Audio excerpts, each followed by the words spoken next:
At 26, when most careers are just beginning, Grace Kelly was already a big Hollywood star. She stopped cold and gave it up, people said, because she was in love. Then came the letters that carried the romance for months, the Christmas visit after their first meeting in Monaco, later reports of a physical examination, a reported $2 million dowry, and the royal expectations that made a return to her work almost impossible. This is what she actually traded when she left the screen for the crown. By April 1956, Grace Kelly had won an Academy Award, made 3 films with Alfred Hitchcock, worked opposite Gary Cooper, Clark Gable, James Stewart, Cary Grant, Bing Crosby, Frank Sinatra, and William Holden, and completed what would become MGM's highest-grossing film of the year. Then she became Princess Grace of Monaco. The public version was perfect. A Philadelphia girl with pale blonde hair, blue-gray eyes, immaculate posture, and an Oscar stepped onto a Mediterranean stage and married a prince. More than 30 million people watched the wedding on television. Newspapers called it the wedding of the century. Metro-Goldwyn-Mayer filmed the ceremony in color and released it to theaters. But the fairy tale had terms. Grace's marriage to Prince Rainier was a real romance, sustained largely by letters across the Atlantic. It was also a marriage with a state's future attached to it, a family's approval behind it, a reported financial settlement still repeated decades later, and an immediate loss of the profession through which Grace had become herself to the public. The question isn't whether she loved Rainier. No record can measure that. The question is what love had to carry when one of the people involved was a reigning prince without children, ruling a country whose succession arrangements gave France a formal role in the fate of the throne. Grace Kelly had not drifted into fame. She had fought for it. Born in Philadelphia on 12 November 1929, Grace Patricia Kelly grew up in a wealthy, demanding Irish Catholic family. Her father, John B. Kelly Sr., had won 3 Olympic gold medals in rowing before building a successful construction business. Her mother, Margaret Mayer Kelly, had taught physical education at the University of Pennsylvania and coached women's athletics there. Achievement was the family language. When Grace chose acting, her father reportedly considered the profession barely respectable. She persisted anyway. After studying at the American Academy of Dramatic Arts, she appeared in nearly 60 live television productions during the medium's early years, worked on stage, modeled, and made her first film appearance in 14 Hours in 1951. High Noon made her visible in 1952. Mogambo, filmed in Kenya with Clark Gable and Ava Gardner, made her a serious Hollywood prospect in 1953. She earned an Oscar nomination for Best Supporting Actress. Then came 1954. In a single year, Grace Kelly appeared in Dial M for Murder, Rear Window, The Country Girl, Green Fire, and The Bridges at Toko Ri.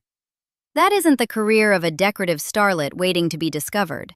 It's a studio career accelerating at a pace few actors sustain. For The Country Girl, she played Georgie Elgin, the exhausted wife of Bing Crosby's alcoholic, declining singer. Edith Head stripped away the polished wardrobe audiences associated with Grace. The role required bitterness, disappointment, endurance, and a hard emotional intelligence. On 30th March 1955, at the 27th Academy Awards, Grace Kelly won Best Actress. She was 25. The other nominees included Dorothy Dandridge, Judy Garland, Audrey Hepburn, and Jane Wyman. Grace's victory didn't mean her future was guaranteed. Hollywood careers are never guaranteed. But it placed her among the most bankable and artistically respected actors in the industry at the exact moment she would leave it. Hitchcock had already recognized what studios could do with her image. He directed her in Dial M for Murder, Rear Window, and To Catch a Thief. In those films, Grace could look composed enough to belong in a palace and dangerous enough to destabilize an entire room. Lisa Fremont arrives in Rear Window wearing an evening dress, carrying herself like a woman who expects the world to accommodate her. Frances Stevens, in To Catch a Thief, makes flirtation feel like strategy. Later biographies often attribute a phrase to Hitchcock. Grace Kelly was a volcano covered with snow. The precise wording has never been firmly tied to a contemporary interview, but the idea captures the persona Hitchcock helped build, a surface of restraint, with intelligence, sensuality, and will visible beneath it. That image mattered because the public would later mistake poise for surrender. Grace had already shown that she could push against authority. MGM wanted her under contract, but she negotiated time away from the studio to work in theater and retained her New York residence. When the studio resisted lending her to Paramount for The Country Girl, she threatened to return to New York. MGM relented. She wasn't passive in the making of Grace Kelly. Her private life, however, had already taught her that love and family approval weren't the same thing. During 1953 and 1954, Grace had a serious relationship with fashion designer Oleg Cassini, the former husband of actress Jean Tierney. Cassini later said, "We were in love. We were engaged to be married. That is the truth. No more, no less." Her parents opposed the match. Cassini was older, divorced, had children, and carried a reputation that unsettled the Kelly family. Their Catholic faith and their social expectations mattered. Grace's sister Lizanne later recalled that the family had been hard on Cassini during a weekend in Ocean City, New Jersey. The relationship ended. That earlier engagement doesn't prove that Grace married Rainier to escape her parents. It does show that she had lived through a painful collision between personal attachment and family judgment before Monaco entered the picture. Marriage itself may also have appealed to her more deeply than later audiences assumed. In a profile before the wedding, Grace reportedly said she didn't believe she could combine marriage and a career because work was receiving most of her attention. Years later, she spoke openly about the change marriage had brought. "My entire life was wrapped up in my work, and I didn't want anything else. But marriage taught me that I was wrong." She continued, "I do miss acting, in a way, but it is no real loss, because being married and having children is far more important to me." Those words were public, and they were spoken after she had already lost the practical freedom to test whether Hollywood and family could coexist. Still, they matter. Grace didn't describe herself as abducted from a life she loved. She described herself as a woman who wanted marriage and children and found them meaningful.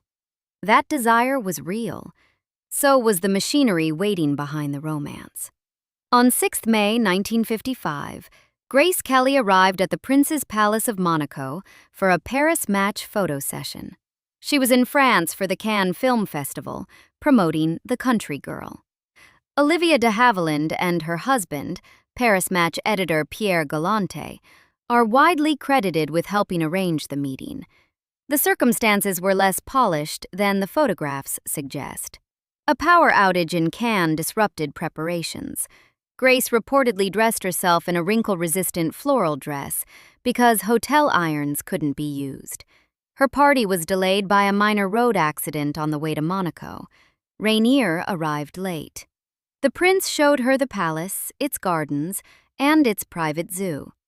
Cameras recorded an American movie star beside a European sovereign. The images were made for a magazine spread. Neither one knew the photographs would become evidence in one of the 20th century's most famous marriages. Rainier was 31 then, turning 32 before the wedding. Grace was 25 when they met and 26 when they married. Their age difference was 6 years, not the decades sometimes implied by the fairy tale retelling. After the palace meeting, their relationship developed largely through correspondence for 7 to 8 months. The letters were the bridge between a prince in Monaco and an actress moving among Hollywood, New York, and Europe. We don't have a complete public archive of those letters. Their contents haven't been released in a form that would allow anyone to reconstruct every feeling, hesitation, or promise. What can be said is simpler and more revealing. Much of the courtship happened at a distance. That makes the speed of what followed unmistakable.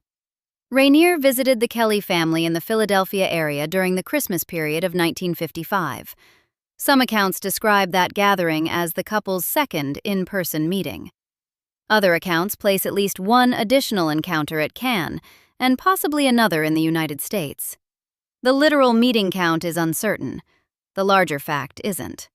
After months of correspondence, Rainier's extended Christmas visit became the first sustained encounter between the prince and the Kelly family. Late in December, he proposed. On 5th of January 1956, the engagement was publicly announced. The immediate courtship in Philadelphia had lasted less than 2 weeks. The full relationship had lasted far longer, but most of it had unfolded through letters. Their romance was fast in person and slow on paper. It was also never entirely private.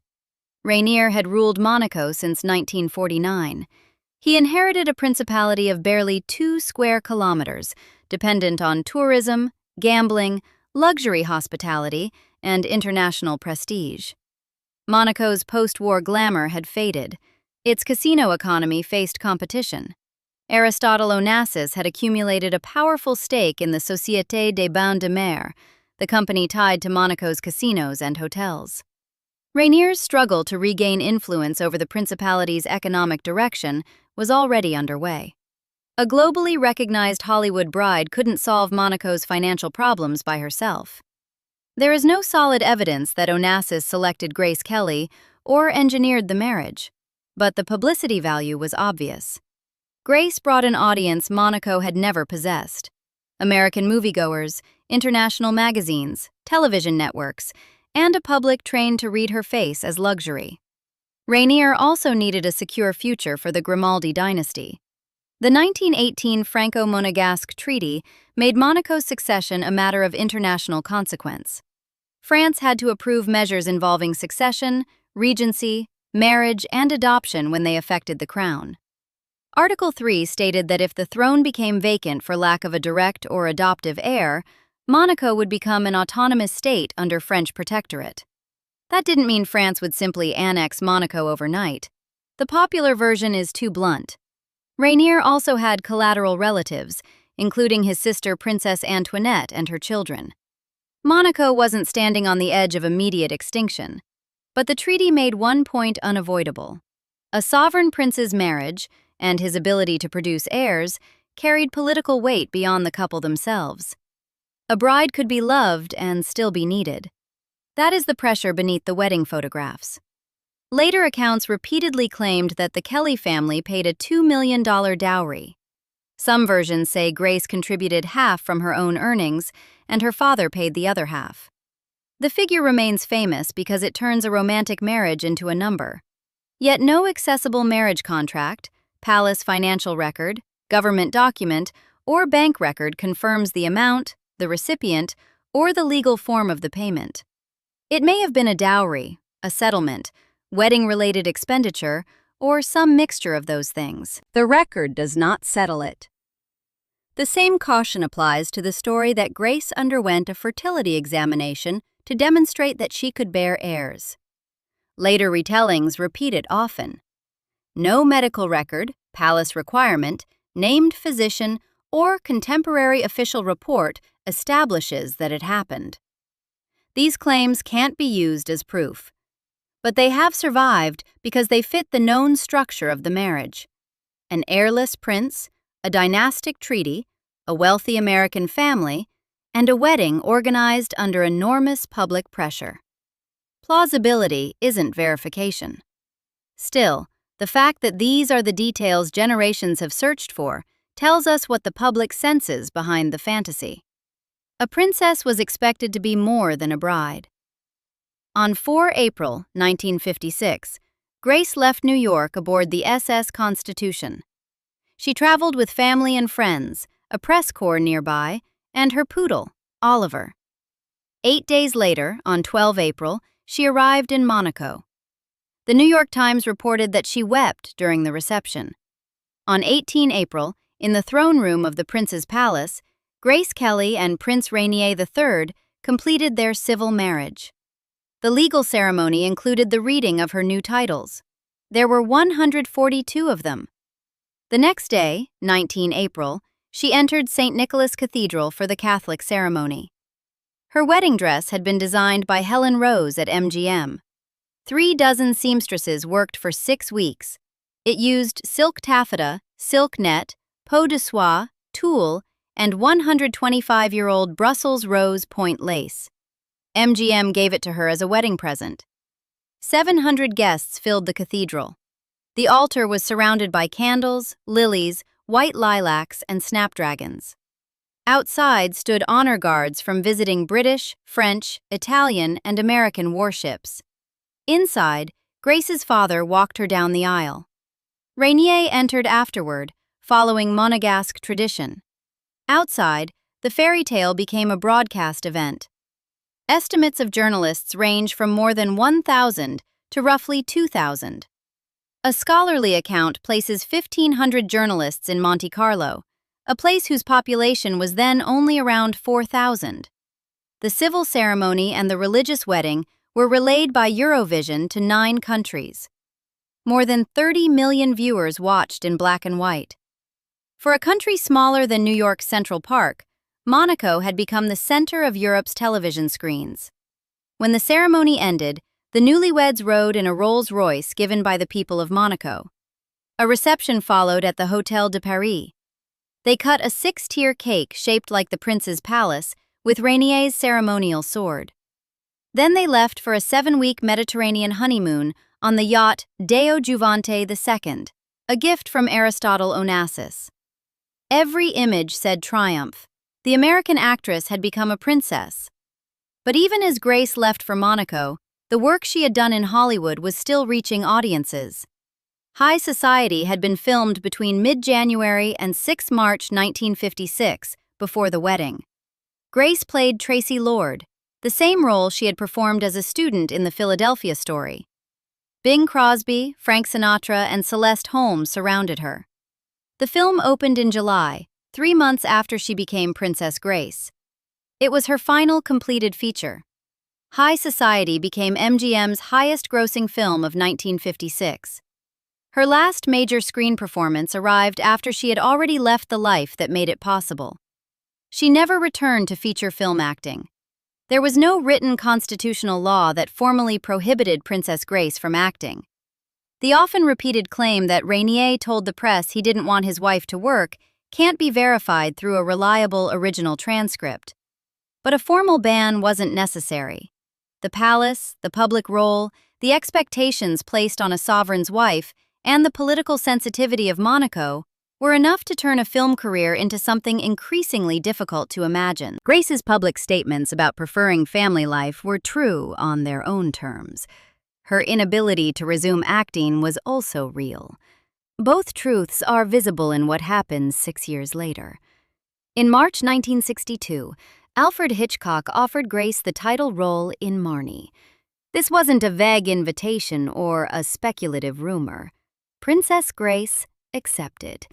On 19 March, the palace announced that she would return to the screen.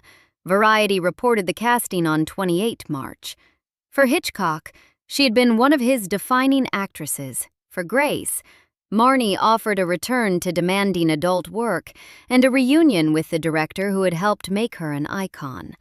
The role wasn't harmless royal entertainment. Marnie Edgar was a compulsive thief, a liar, and a deeply traumatized woman. The material involved sexuality, intimacy, and psychological disturbance. In Monaco, public opinion turned against the idea of a reigning princess playing such a character. The timing was also catastrophic. France and Monaco were entering a tax and sovereignty crisis. MGM raised questions about Grace's old studio contract. Hitchcock's production schedule shifted. Rainier faced political strain at home. On 7 June 1962, Grace withdrew from the film. The decision had several causes. It can't honestly be reduced to one husband issuing one command. But it did reveal the reality of her new position. An actress can choose a difficult role. A princess must ask what the role will do to a state, a dynasty, a public image, a marriage, and a political crisis. 11 days later, Grace wrote Hitchcock. "It was heartbreaking for me to have to leave the picture," she said. "I was so excited about doing it, and particularly about working with you again," she added. "Despite that, I hope to remain one of your sacred cows." The letter is one of the clearest surviving records of what the crown cost her. She had not casually lost interest in acting. She had wanted Marnie. She had accepted Marnie. Then royal life, public opposition, politics, contracts, and timing combined to close the door. It wasn't the end of a hobby. It was the end of a craft she had mastered before she was 27. Grace didn't disappear into idleness after that door closed. In 1958, she became president of the Monaco Red Cross, a position she held until her death in 1982. She organized and attended fundraising events, supported children's causes, patronized arts institutions, helped shape the Rose Ball into an international fixture, and used her public identity to give Monaco cultural visibility beyond the casino. Around 1963, she helped establish Amade Mondiale, an organization concerned with children's rights and welfare. In the mid-1960s, she established the Princess Grace Foundation in Monaco to support local artisans. She also found ways to work with media without returning to feature films. In February 1963, CBS broadcast A Look at Monaco, a special in which Princess Grace guided viewers through the principality. She showed the palace, the zoo, the cathedral, and parts of her family's life. The production cost $400,000. Grace stipulated that it be filmed in color and that no advertising appear within 3 minutes of scenes involving the royal family. She also refused to include the Casino de Monte Carlo. The producer wanted it. Grace argued that since she and Rainier didn't go there or miss it, neither should the audience. That decision reveals a different kind of intelligence. Grace understood that Monaco had long been sold as a gambling resort. She was helping reposition it as a family, cultural, and diplomatic destination. Her screen career had ended. Her work as Monaco's most famous representative had not. Still, public work couldn't replace private freedom. Grace and Rainier had 3 children: Caroline, born in January 1957, Albert, born in March 1958, and Stephanie, born in February 1965. Grace tried to retain elements of an American family life within the structures of a European palace. Home movies show children at Rock Aigle, the family's country estate in the hills above Monaco. They show informal moments far from the cathedral steps and state banquets. The images are warm. They are also incomplete. Royal households don't function like ordinary homes. Staff, security, schedules, ceremony, and public obligations shape every family routine. Later accounts of Grace's marriage and motherhood differ sharply.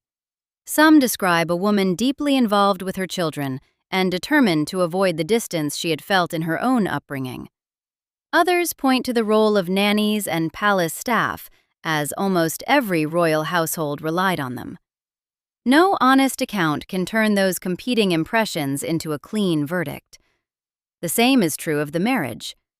Biographers have claimed that Grace sometimes felt lonely or constrained in Monaco. Some have alleged emotional distance and affairs on both sides. The strongest available evidence does not settle those claims with enough certainty to construct a scandal ledger. There is enough, however, to understand why the fairy tale became unstable. Grace had gone from being an actor who chose characters to a princess required to embody one continuously. Rainier had gone from being an unmarried sovereign under dynastic pressure to a husband whose wife became the most famous person in his country. Their marriage had to carry love, duty, parenthood, national image, and 2 people's competing needs for privacy. That is a difficult structure for anyone. A much later story links Grace to another young royal woman facing a similar collision between public splendor and private strain. Reports claim that Grace met Lady Diana Spencer in 1981 and warned her that royal life would become harder. The exact wording can't be firmly verified, and the comparison shouldn't be forced. Diana's life was her own. Yet the reason the anecdote persists is clear. Grace Kelly had already shown the world that becoming a princess didn't end a woman's problems. It simply made those problems visible through a veil of ceremony. Grace herself said so. In a 1982 interview, only months before her death, she rejected the fairy tale version of her own life. "I certainly don't think of my life as a fairy tale," she said. "I think of myself as a modern, contemporary woman who has had to deal with all kinds of problems." Then she added, "I am still coping, trying to cope." That isn't the voice of a trapped woman issuing a final indictment. Neither is it the voice of a woman insisting that the crown solved everything. It's a practical sentence from someone who had lived inside the symbol long enough to know its weight. On 13 September 1982, Grace left Rock Eagle with her youngest daughter, Princess Stephanie. They were driving down the winding Corniche Road above Monaco. Grace suffered a cerebral event, described by doctors as brain hemorrhages. She lost control of the car. The vehicle went off the road and crashed down the mountainside. Stephanie survived. Grace Kelly was taken to hospital. She died the next day, 14 September 1982. She was 52. Her death produced immediate rumors because that is what celebrity tragedy invites. Some stories suggested suicide, murder, sabotage, escape, or a secret argument. None is supported by the official medical conclusion that a cerebral event impaired her control of the vehicle. The physical reality is devastating enough. A woman who had crossed oceans for a prince, walked down a cathedral aisle before 30 million viewers, endured 26 years as one of the world's most photographed royal figures, died on a mountain road above the country she had helped turn into a global image. Her funeral took place at the Cathedral of Our Lady Immaculate, where she and Rainier had married on 19 April 1956. Rainier didn't remarry after her death. He ruled Monaco for another 23 years, until his death on 6 April 2005. 9 days later, he was buried beside Grace in the same cathedral. That fact shouldn't be used to rewrite their marriage as uncomplicated happiness.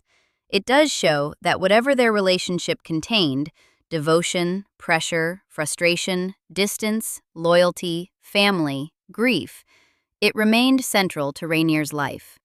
Their grave holds two people who began as an improbable international spectacle: an Oscar-winning actress from Philadelphia and the sovereign prince of a Mediterranean microstate. Grace had entered the marriage with a remarkable career behind her and an uncertain future ahead. She left Hollywood after only 11 feature films, yet those films included High Noon, Mogambo, Dial M for Murder, Rear Window, The Country Girl, The Bridges at Toko Ri, To Catch a Thief, and High Society. She had made work that lasted because it showed more than beauty.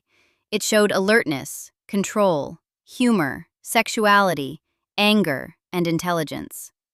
Arnie proved that the acting career was never simply a closed chapter in her mind. Her letter to Hitchcock proves that the loss hurt. Her Red Cross presidency, children's advocacy, arts work, television projects, and public diplomacy prove that she didn't surrender to a life of pure decoration. The letters to Rainier were real. The marriage was real. The 3 children were real. Her later work in Monaco was real. So were the treaty pressures surrounding succession. So was the public expectation that a princess should be a permanent symbol. So was the career she couldn't resume when Hitchcock called. Grace Kelly didn't trade one fantasy for another. She traded a career at its professional height for a marriage that offered love, family, status, purpose, and a place in history, but also placed her inside an institution with demands no Hollywood contract could equal. Was Monaco a gilded cage? The record does not support a simple yes. Was it only a love story? The record does not support that either. It was a marriage shaped by affection and calculation, desire and duty, personal choice and limited choices. Grace didn't become a princess because she was powerless. But after she became one, her power took a different form, and some of the freedom that had made Grace Kelly possible couldn't come with her. Near the end of her life, she refused the phrase fairy tale. The final verified image is simpler. A woman who had played princesses on screen, then became one in life, still describing herself in 1982 as someone trying to cope.